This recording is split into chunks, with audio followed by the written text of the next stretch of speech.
ibyishimo byanjye, where I get my joy, aho muri ibyishimo is here. naha. My girl, you cannot live without this. Ndakubwiye mukobwa wanjye ntabwo ushobora kubaho udafite iki. Woman of God, you cannot live without this. Ntabwo ushobora kubaho udafite ijambo You ry'Imana. must eat it.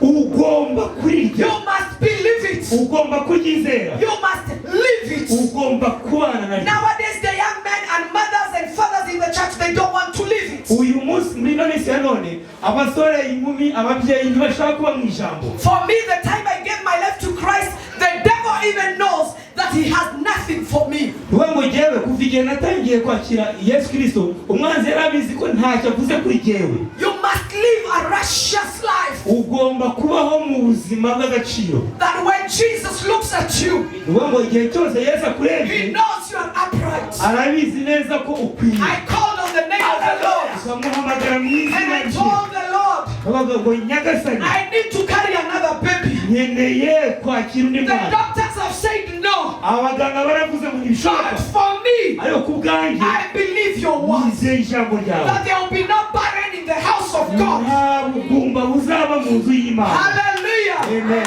And I got the second born. Nyuma yabwo nakiri umuhungu wa And that kabiri. was not enough for the devil. Ntabwo ibyo byari bihagije ku I mwanzi. got the third born. Aya, nabonye umuhungu wa gatatu. That was not enough. Ntabwo ibyo byari I bihagije. got the fourth born. Nagize mbona umuhungu wa kane. That was not enough. Ibyo ntabwo byari bihagije. Number five. Nagize mbona umuhungu That wa was gatanu. not enough. Ibyo ntibyari Number bihagije. six. Nabonye n'uwa gatandatu. There I stopped. Hanyuma rero aho nabaye mpagaritse. We are not going on. Praise the Lord. I now want to preach the gospel. Hanyuma rwose ndashaka kwigisha. What am I saying? Icyo mvuga As I finish, ndimo nsoza, believe the word of God. izere ijambo ry'Imana. Have faith Izere in what Jesus says. izere ijambo ry'Imana, izere icyo Yesu avuga. That woman, there's nowhere we are told what she said. She stood there. And Jesus spoke to the boy.